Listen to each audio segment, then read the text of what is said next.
When this podcast began, it started with a single question. How can trust be rebuilt for Black veterans within a system that has so often failed to see them fully?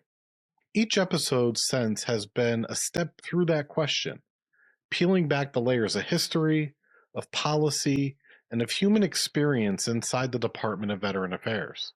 And with each step, one truth has become impossible to ignore. Inequity is not accidental. It's built into the design. And because it's built in, the only way forward is to rebuild together. We've also learned that the problem isn't episodic, it's structural. Bailey et al. In 2017 reminds us that structural racism works through routine rules, scripts, and resource flows, which is why the gaps we named in episodes 2 through 5 keep showing up in new places.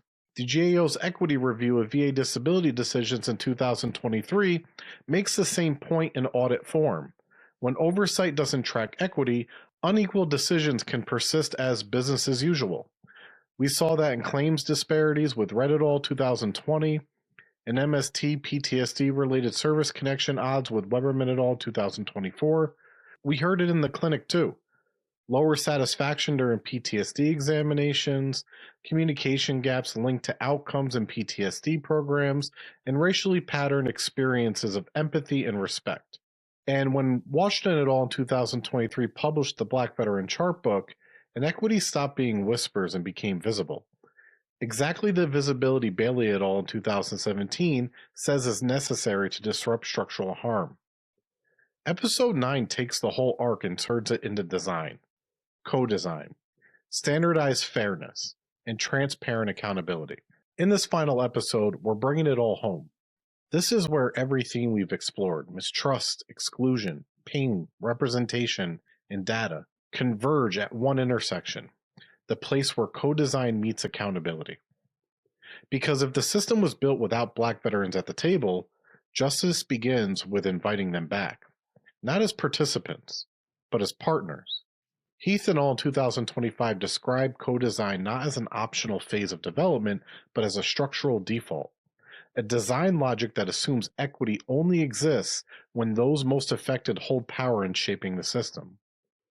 Their research found that when marginalized populations lead from the beginning, equity becomes self-correcting rather than reactive. That insight aligns perfectly with what we've learned across this season. Every episode has been an argument for this kind of design, for centering the voices that systems have historically sidelined. Onwemere 2023 reinforces this, showing how co-produced mental health systems, ones designed with equal power shared between service users, clinicians, and leaders, yield higher engagement, better outcomes, and stronger trust. That's not a surprise. When people see themselves in the design, they see themselves in the solution. For the VA, this means shifting from service delivery to shared authorship. It means letting veterans, especially Black veterans, co-create policies, programs, and research that directly affects their lives. Looking back, you can trace this logic all the way to episode 1. That first conversation defined the problem. Identify how systemic racism within the VA has created invisible barriers for Black veterans. Barriers sustained by structural design choices and power imbalances. It was there that we introduced critical race theory and intersectionality as the lenses through which inequity could be named and understood. Those lenses have carried through every conversation since. Episode 2 reminded us that history is not past, it's present. The legacy of racism in the United States will shape the ways Black veterans are seen, treated, and believed today. From the post-Civil War era to desegregation to modern-day inequities, we learned that mistrust didn't emerge from nowhere. It was earned through broken promises and patterns of neglect. Episode 3 took that understanding deeper, showing how mistrust plays out in the body, in pain care, in communication, in the simple act of trying to be believed. It revealed how structural racism is not just static, but a lived experience that manifests through bias, dismissal, and disbelief. Then episode 4 showed us that those same patterns move through the claims process. We saw how two veterans with the same diagnosis could receive different outcomes, and how those decisions often fell along racial lines. Research from Red et al. And later, Weberman et al. Exposed how bias seeps into supposedly objective decision making systems. It became clear that inequity isn't just about bad actors, it's about biased systems that reproduce themselves without correction. By the time we reached episode 5, the focus has shifted to gender and consent, centering the experiences of Black women veterans who navigate the VA system still learning how to listen to them. Their experiences illustrated intersectionality in its truest form, not as a theory, but as survival. The barriers these women face are compounded by the overlapping forces of racism, sexism, and institutional disbelief. Episode 6 built on that by showing that intersectionality isn't optional. It's the foundation for understanding how inequity operates across dimensions of identity and structure. We explored how systems designed for the average veteran inevitably fail those who fall outside the imagined norm, and how a system blind to intersectionality will never achieve true equity. Episode 7 shifted to the climate of representation, exploring how DEI rollbacks have affected both staff and patient experiences. I've made clear that representation isn't symbolic, it's structural. When diversity efforts are cut, the system loses the very people capable of noticing and correcting inequity from within. Episode 8 tied those threads into the issue of data, asking who controls access, who sets the questions, and who benefits from the answers.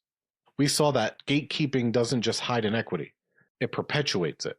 By restricting external access and limiting transparency, the VA has made it nearly impossible for independent researchers, particularly those from historically Black institutions, to verify or challenge inequitable outcomes. That control over information is control over narrative, and control over narrative is power. Now, here, in episode 9, all of those lessons converge. This is the intersection, where the historical, the institutional, and the personal meet.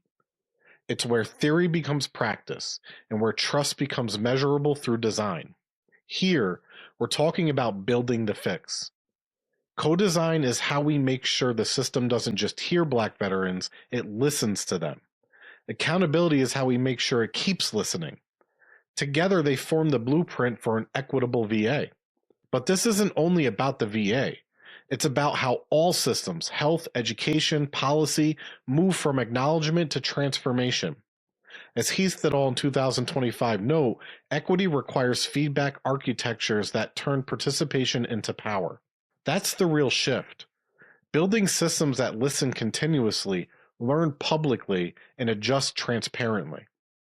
For the VA, that means embedding co-design principles at every level, from policy writing to patient engagement, from data collecting to leadership evaluation. It means integrating accountability mechanics that go beyond numbers, measuring equity through lived experience, quality of life, and trust. And it means dismantling the myth that bureaucracy must be neutral, because neutrality in a biased system simply protects the bias. Anwimir's 2023 work on collaborative governance in mental health systems gives us a model. Multi-level co-design, where patients, staff, and community leaders all hold shared authority in shaping both research and delivery. Imagine if every VA hospital had a standing Black Veteran Advisory Council, compensated for its expertise, with the power to approve or reject policies that affect veteran care. That's not just reform, that's revolution in how systems define expertise. As we open this final episode, remember the journey that brought us here. Every episode has asked a version of the same question: who gets to decide? And every answer has pointed back to the same truth: those most affected must lead. This is where all the episodes meet. It's the intersection of trust, power, and possibility. And from here we build, not by tinkering at the edges, but by redesigning the center itself. So let's talk about what it looks like in practice. Let's talk about co-design as the default, standardized decisions that promote equity, and how transparency keeps accountability alive. Because at the intersection, where all the episodes meet, is where we start to build the fix. So let's talk about it.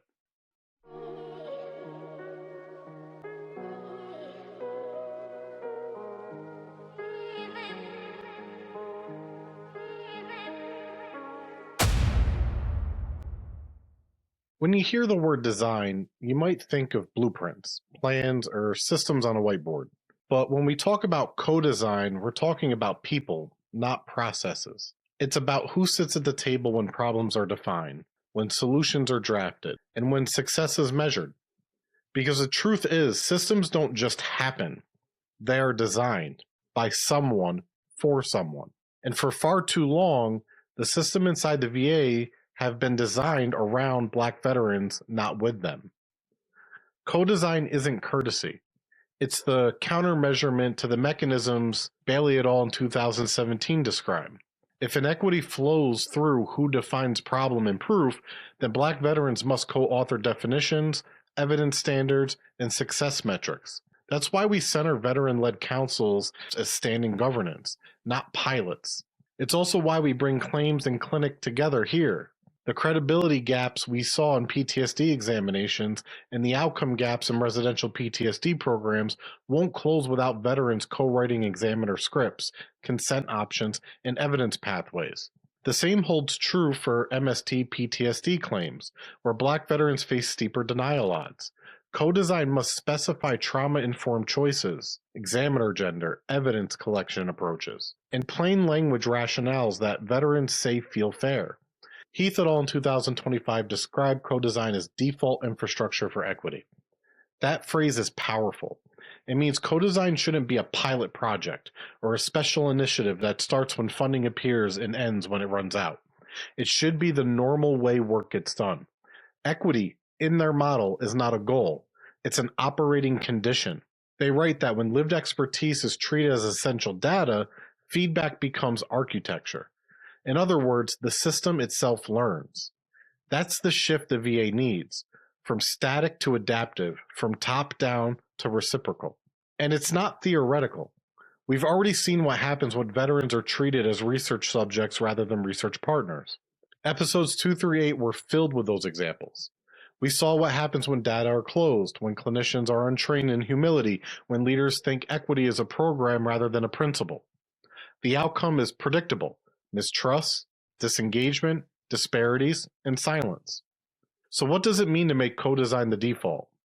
It starts at the beginning, before the policy memo, before the research proposal, before the program charter. It starts with asking the people most affected, what are we missing? What does fair look like to you? What would make you trust this system again?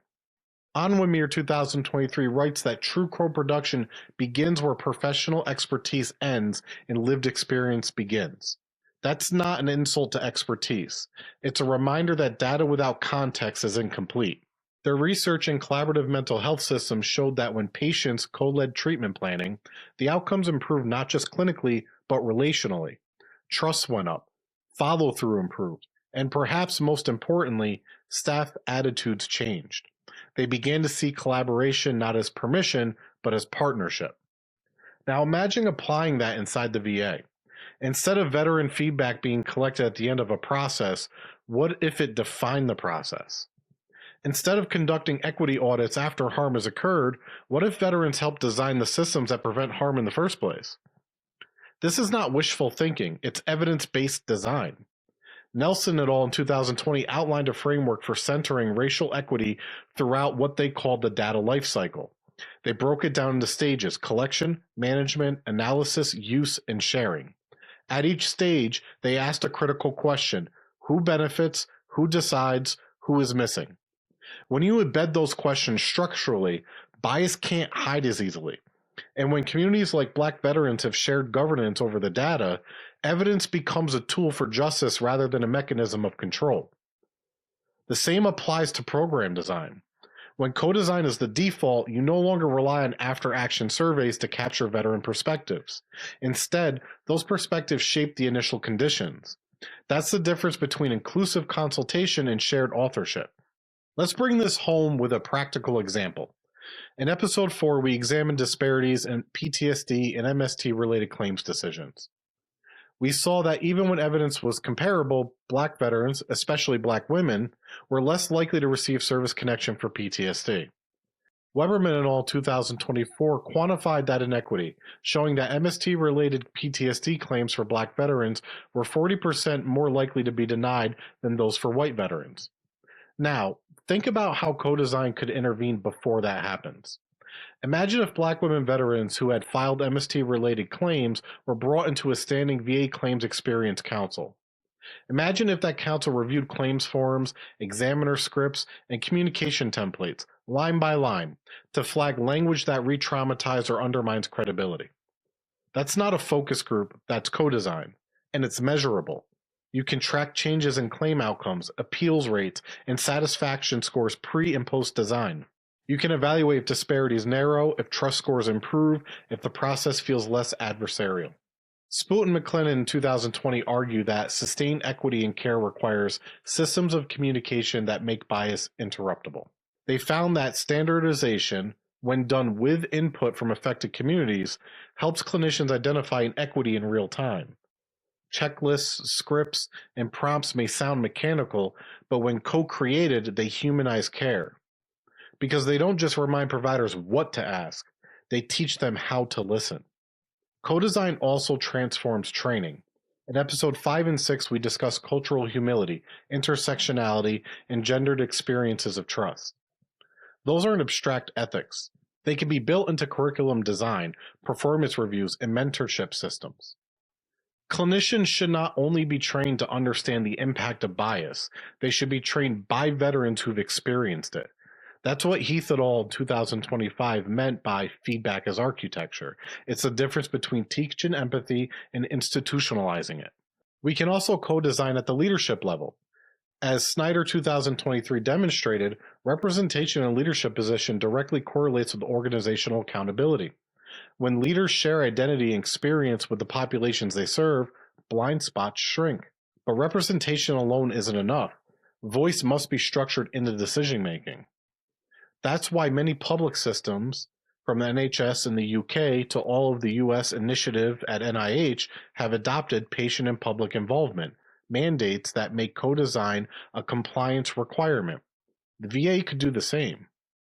Imagine every new initiative, from pain management programs to mental health reforms, require documented co-design participation by veteran advisory panels that reflect race, gender, and service diversity.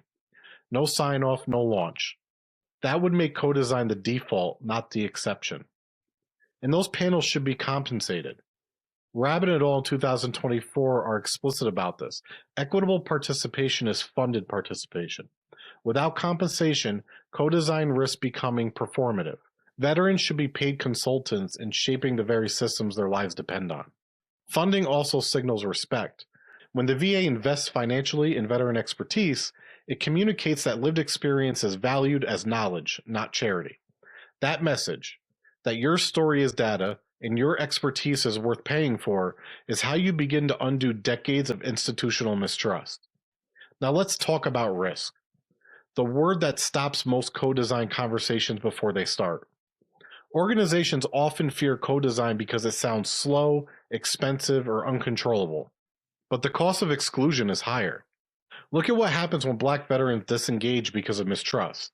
Missed appointments, unfiled claims, unreported pain, delayed care, appeals that stretch for years.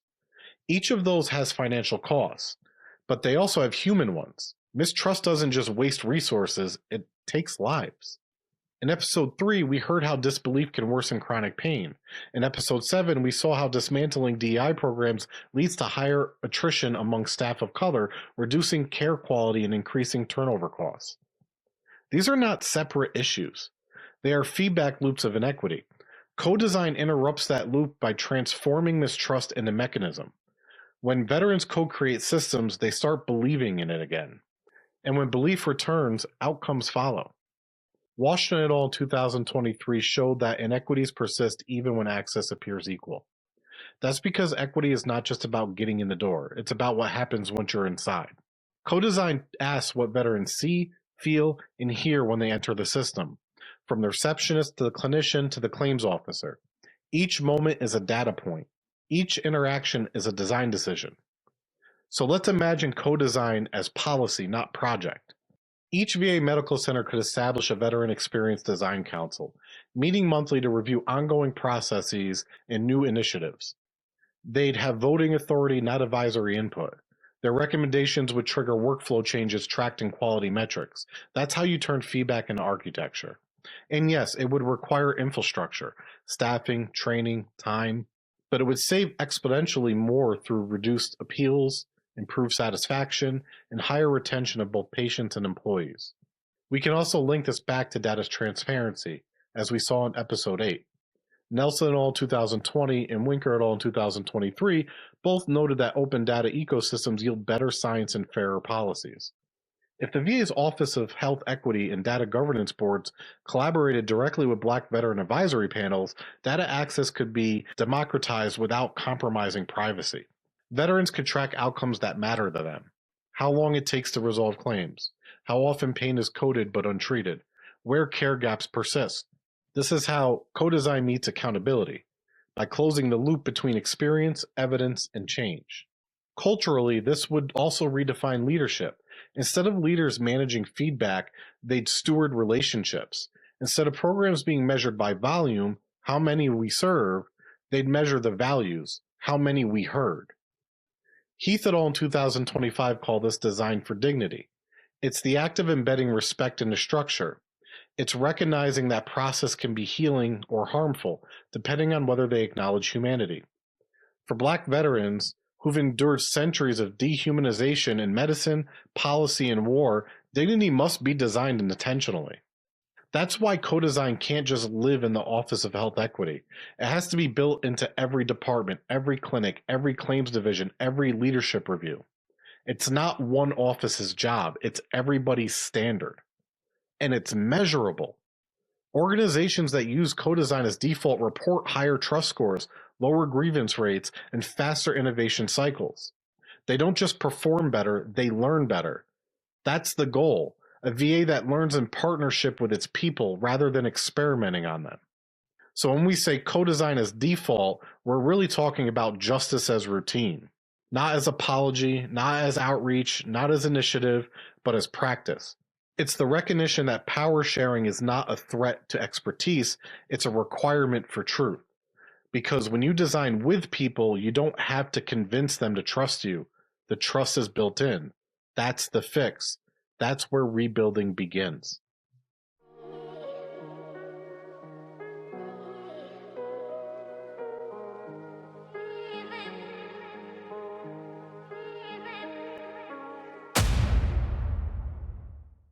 If segment 1 showed us who should be in the room when systems are built, this segment looks at what happens once they are.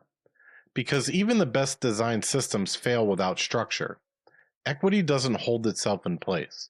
It needs anchors, scripts, standards, and accountability loops that make justice repeatable. That may sound paradoxical. How can you standardize something as human as equity? But as Spoot and McClendon in 2020 remind us, standardization done right doesn't erase humanity, it makes it visible. Their work within the VA emphasized that bias often creeps in not through overt prejudice, but through inconsistency. One clinician believes a veteran's pain report immediately, another subconsciously questions it. One claims officer interprets service-connected generously, another treats it like a legal defense. Each individual may be well-intentioned, but the outcome is structural inequality. Death by 1,000 discretionary cuts. That's where standardized, equity-centered decision processes come in.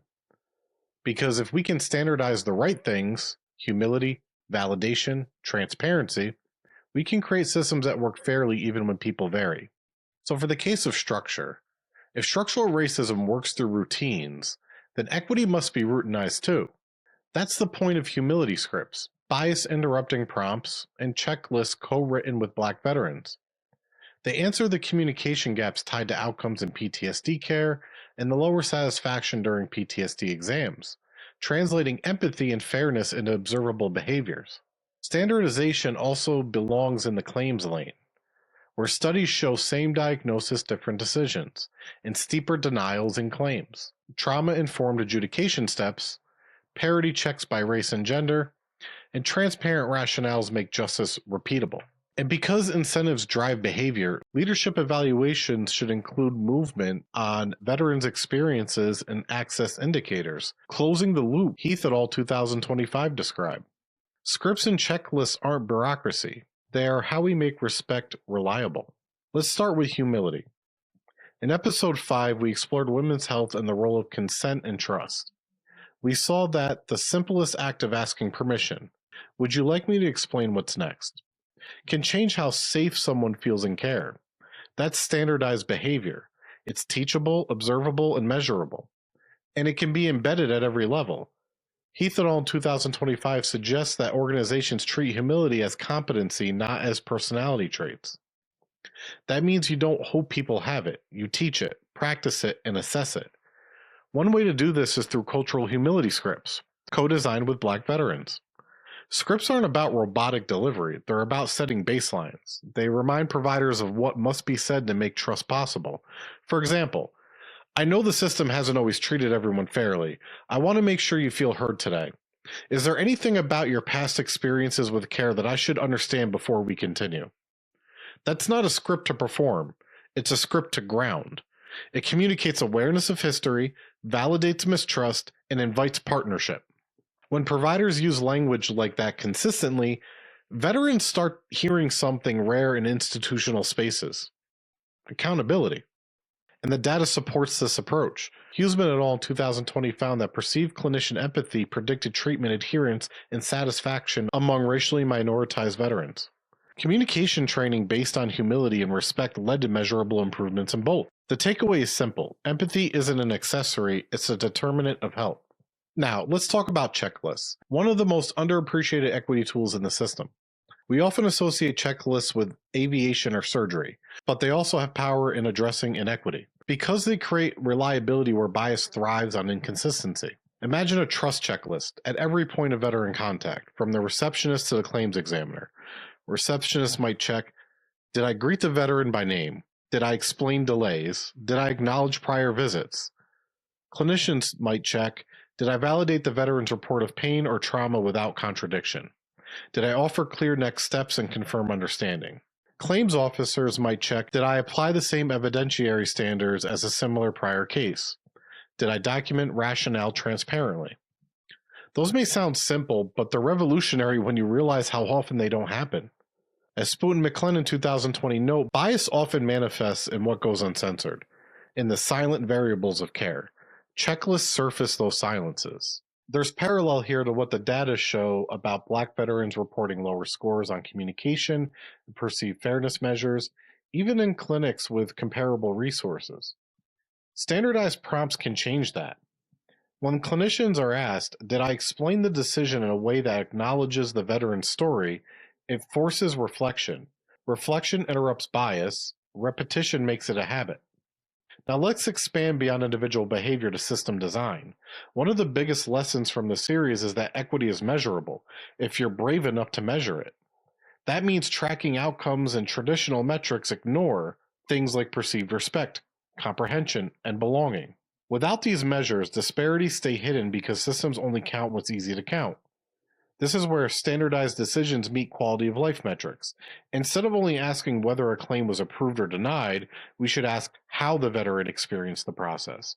Did they feel believed? Did they feel informed? Did they leave with more trust than they came in with?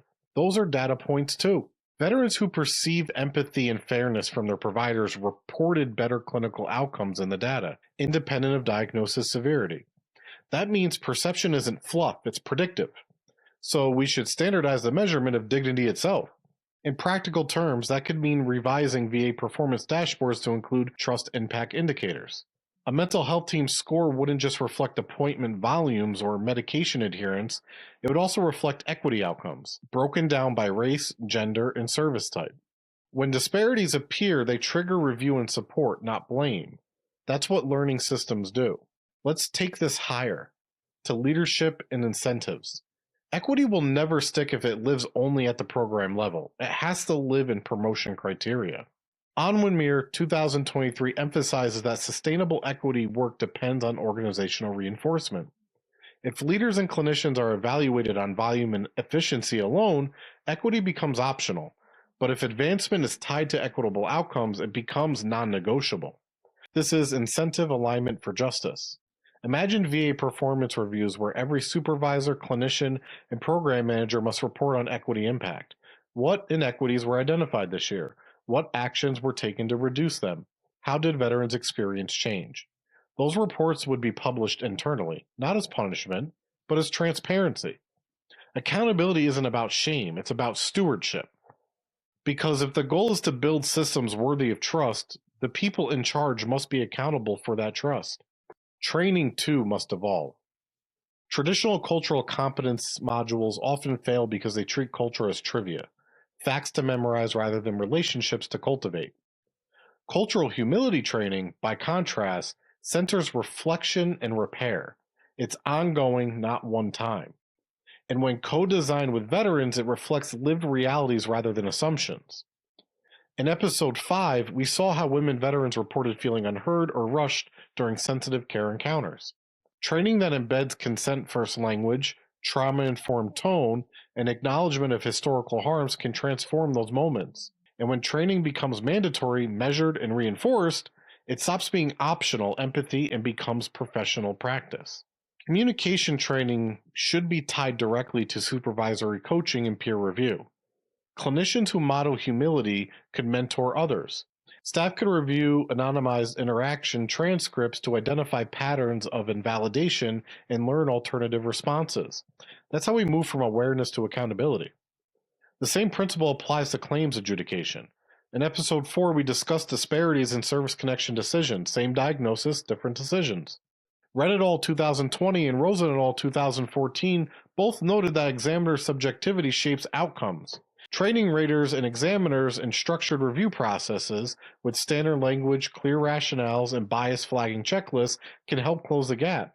Equity is precision, not guesswork. Now, some critics worry about scripts and checklists will make care robotic. That's a valid concern if you design them without humanity, but co-designed scripts are different. They're built with people who receive the care. They're not about scripting emotion, they're about scripting respect. Take an intake form. A typical one might ask, "What brings you here today?" A co-designed version might say, "What would you like to focus on first? What do you want to make sure I understand before we begin?" Small change, pretty big impact. That's how structure becomes healing. And it doesn't stop at clinical care. Frontline staff, receptionists, schedulers, technicians play enormous roles in shaping veteran experience. A brusque tone in check-in can reopen wounds of institutional betrayal. So every staff member should have access to micro-training modules on empathy, communication, and intersectional awareness. Modules designed with veterans' input, that's system-wide respect. Ultimately, the goal is not to create a compliance culture, but a culture of coherence. Equity shouldn't depend on who you see that day or which office you visit. It should be baked into the DNA of the VA. That means connecting the dots between individual actions and institutional accountability. Clinicians shouldn't feel like they're being watched, they should feel supported. Checklists should guide, not punish. Scripts should empower, not restrict.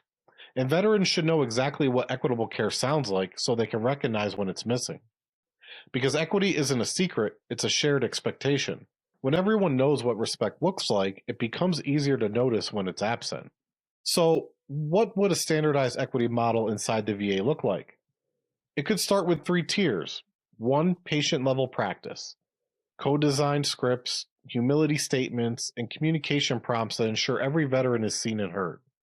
2, clinical-level accountability, training, peer mentoring, and performance metrics tied to veteran-reported trust and satisfaction. 3, leadership level oversight, equity dashboards, public reporting, and incentive structures that reward progress, not just compliance. This is a multi-level justice ecosystem. Each level reinforces the other. No one can say that's not my job because equity is everyone's job, and it works. Systems that operationalize equity through structure see measurable improvement. Aurora et al. In 2023 found that standardized data protocols reduced algorithmic bias in health systems. Nelson et al. 2020 showed that equitable governance in data life cycles improved data quality itself. The same logic applies to human systems. Bias reduction is quality improvement. We can't lose this segment without coming back to dignity. Dignity is not abstract. It's the feeling that your experience matters, that your story counts, and that your pain is believed. And it can be measured. Patient-reported outcome measures are standard in many systems. We can add dignity metrics as well. Questions like, did you feel respected by your provider? Did you feel your perspective was valued? Did you feel the decision-making process was fair? Those aren't just satisfaction questions, they're justice questions. And when tracked over time, they reveal where inequity lives and where change takes root. In episode 2, we saw that ignoring history perpetuates mistrust. In episode 3, we saw how invalidation deepens pain. In episode 4, we saw how discretion distorts claims. In episode 5, we saw consent rebuilds trust. And in episode 8, we saw data gatekeeping hides inequity. Now in episode 9, we bring it all together through structure, because equity isn't an accident, it's engineered. Standardization is not about control, it's about consistency. It ensures that equity doesn't depend on memory or mood. It turns fairness into a habit, and once fairness is a habit, trust can grow. So as we continue building the fix, remember this.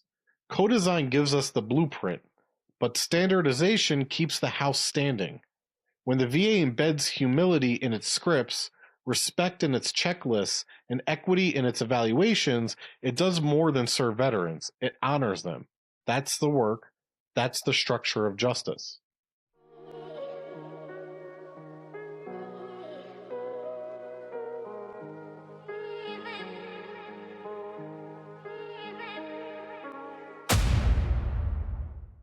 Every system says it values accountability, but in practice, most systems design for control, not transparency. They measure what's convenient, share what's flattering, and guard what's uncomfortable. That's not accountability, that's image management. And for Black veterans navigating the VA, that distinction isn't academic, it's personal. Because when data is hidden, so are inequities. And when inequities are hidden, so is justice. Episode 8 pulled the curtain back on this. We looked at how data gatekeeping within the VA, meaning who can access information and who gets to ask questions, shapes not only research but policy, funding, and perception. The point was simple but profound. When only certain people hold the data, only certain truths are visible. So now, in this segment, we ask, how do we fix that? How do we design a system that doesn't just collect information but shares power through it?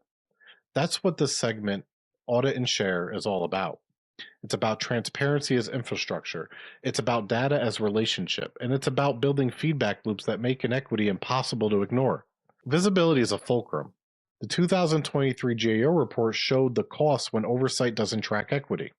The data plumbing matters too. Race ethnicity fields are inconsistent across VA systems, and self-report upgrades can improve accuracy.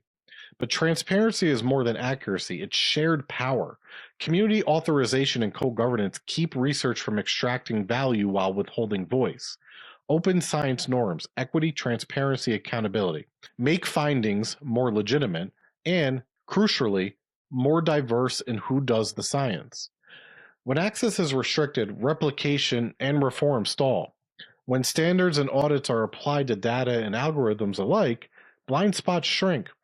This is the feedback loop of trust: audit, share, act, repeat, with veterans at the table. Let's start with a bit of history. The VA, like many large federal systems, wasn't built for transparency. It was built for control, to manage records, track benefits, and minimize liability. That architecture made sense when efficiency and confidentiality were the main goals. But in an era where equity is the measure of quality, those same safeguards become barriers. Researchers like Peltzman et al. In 2022 and Hernandez et al. In 2020 have shown that race and ethnicity data in the VA are often incomplete or inconsistent. Some veterans have their race recorded differently across systems, others are missing data entirely. That makes it nearly impossible to assess disparities with precision, and when data quality is poor, accountability collapses. Almklov et al. In 2023 tested new self-reported methods to improve race and ethnicity data accuracy in the VA. Their findings were encouraging. When veterans could self-identify and verify their demographic information electronically, accuracy improved significantly. But implementation lagged. Why? Because data validation wasn't prioritized as an equity issue. It was treated as a technical one. This is a key theme we've seen across this season. Systems confuse accuracy with equity. The dataset can be statistically clean and still morally incomplete. If the right people weren't asked the right questions, the numbers might look neat, but they don't tell the truth.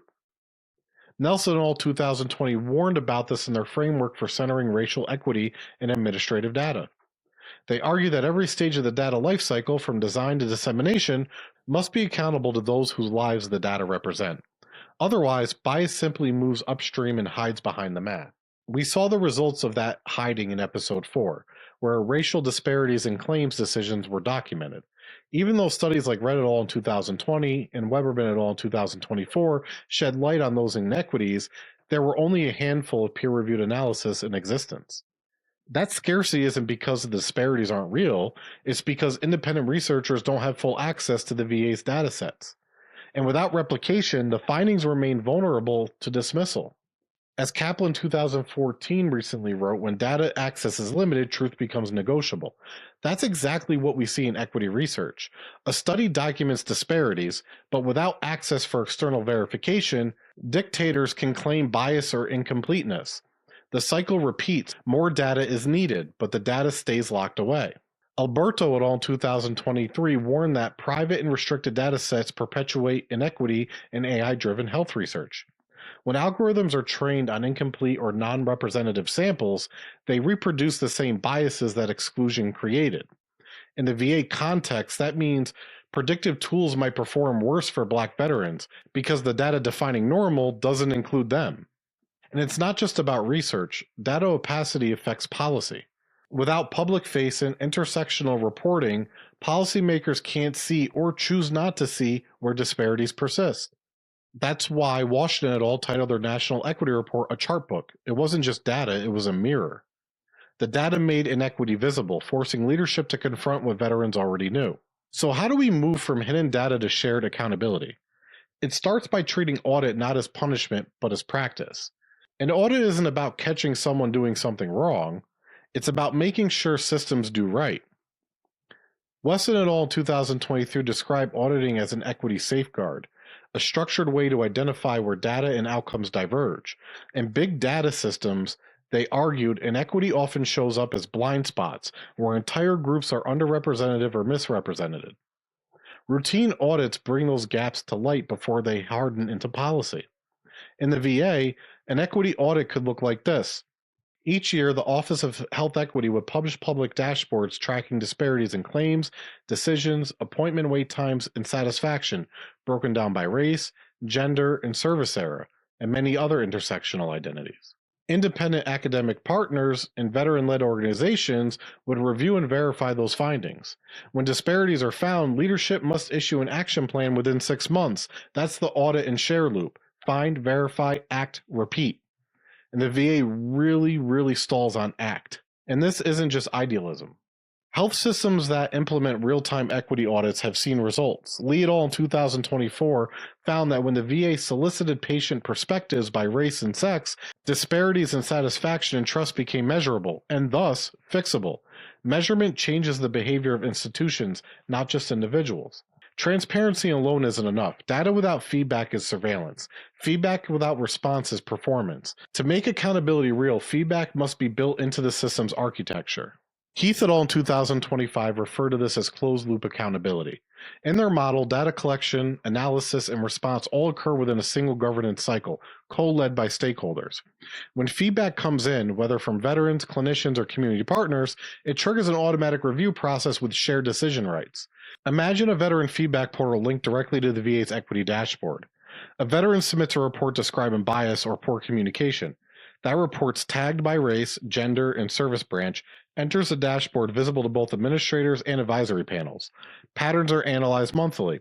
If disparities appear, say repeated complaints about dismissive communication towards Black veterans in PTSD clinics, the advisory panel co-develops a corrective plan. That plan, its timeline, and its outcomes are published openly. That's what transparency looks like when it's operational. Open science isn't just about access, it's about shared accountability for truth. When everyone can see the evidence, manipulation becomes harder and collaboration becomes natural. Transparency isn't a threat, it's a quality control mechanism. Open data brings diversity into research itself. When more communities can analyze and interpret data, the resulting science reflects more perspectives. In other words, open data isn't just good for democracy, it's good for accuracy. This is where co-design and audit meet. In a co-designed system, the same veterans who help define metrics also help interpret them. Data isn't published to them, it's published with them. In episode 1, we talked about critical race theory as a lens for seeing how structural racism operates in silence, through procedures, policy, and omissions. Critical race theory teaches us that racism isn't always about intent, it's about impact. Data transparency lets us see that impact in real time. And when veterans participate in the audit process, power begins to rebalance. Nelson et al. 2020 and Raymond et al. 2024 both recommend community authorization models, frameworks where the population represented in the data set have a formal voice in how that data is used. Imagine the VA adopting that model. Before a study using veteran health data is approved, the relevant community advisory panel reviews it for equity implications. They can ask, will this research benefit the veterans it describes? Are the right questions being asked?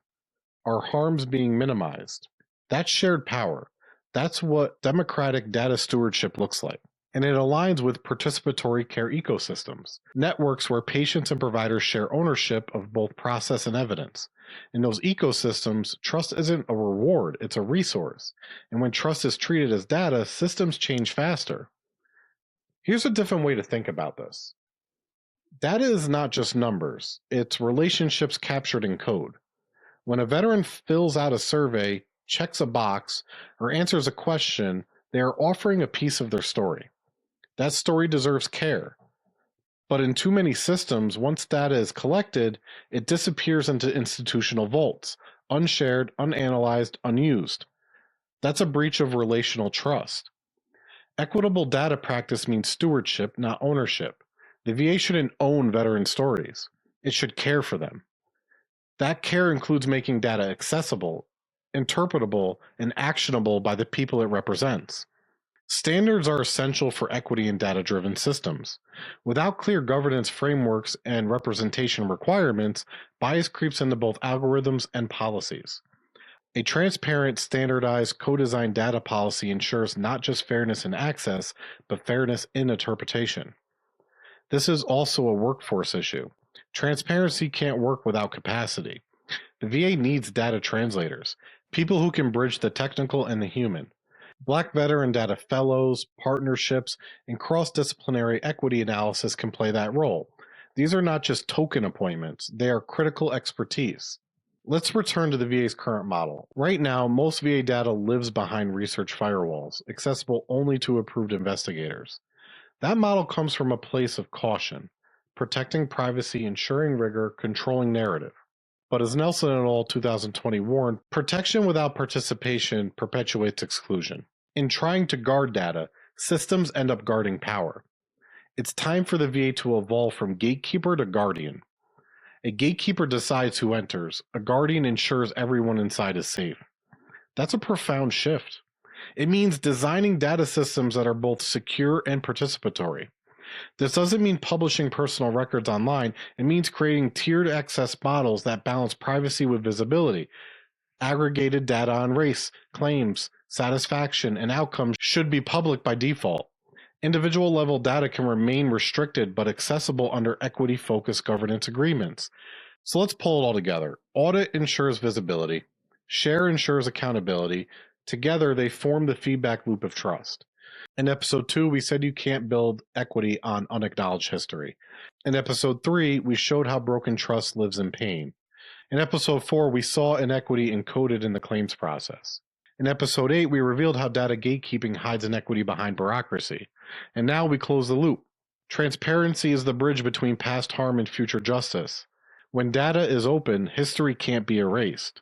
When audits are routine, inequity can't hide. When veterans co-lead the review, accountability stops being a slogan and becomes a system. That's how you build a VA that learns in public and earns trust in the process.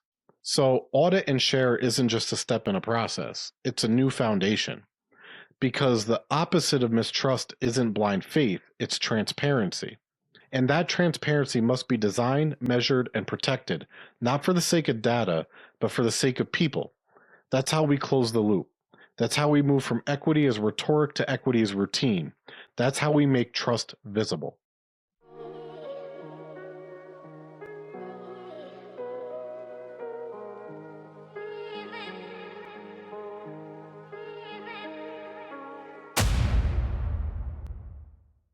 When we began this series, we asked, what does it take to build a system that truly serves everyone it claims to serve?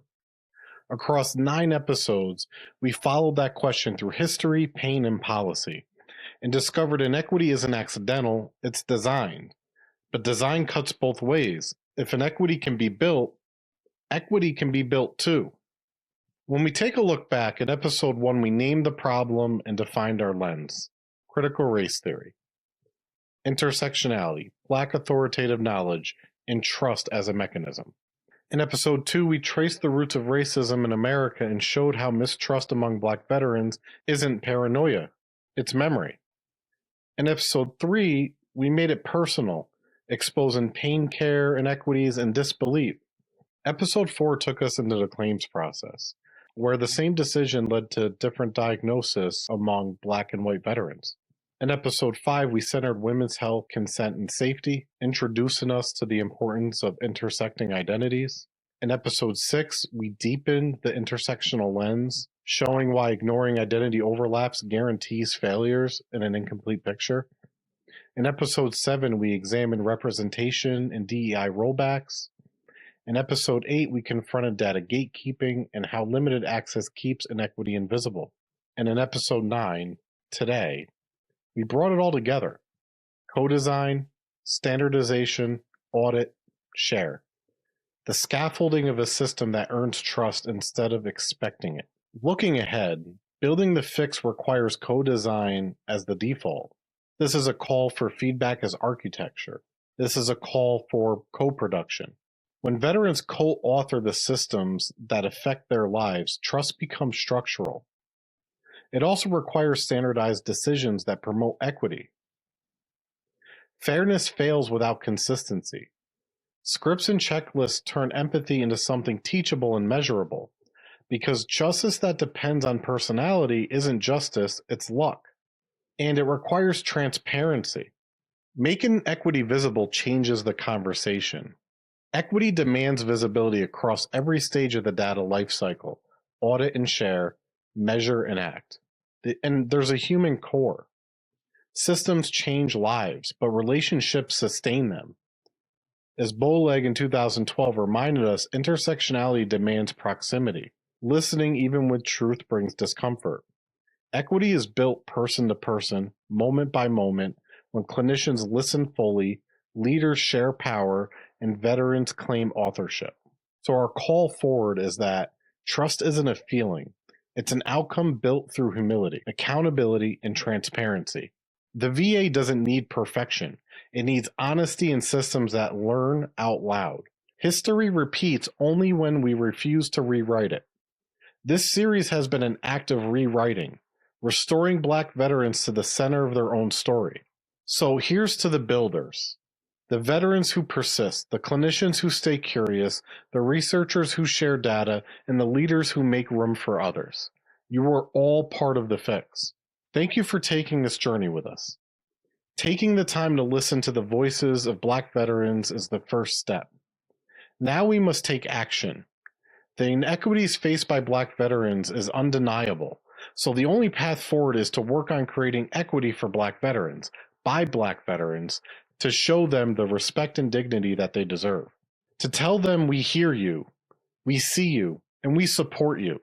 The last episode of this series was left to our Black veteran panel to choose. Together, we will end with voices from the panel, where I share transparency and insight into the process of working with a panel of experts. I will share their feedback, the process of developing a co-designed podcast that centers the lived experiences and expertise and voices of Black veterans, what worked, what didn't work, and what can be improved in the future. I will discuss the exact model we have been sharing with you this episode. This way you can see what co-governance looks like in action. If you enjoyed this episode and the series, found benefit in any way, or heard your story, share this with a battle buddy, a colleague, or a leader who needs to hear this. I'll see you all in the last episode.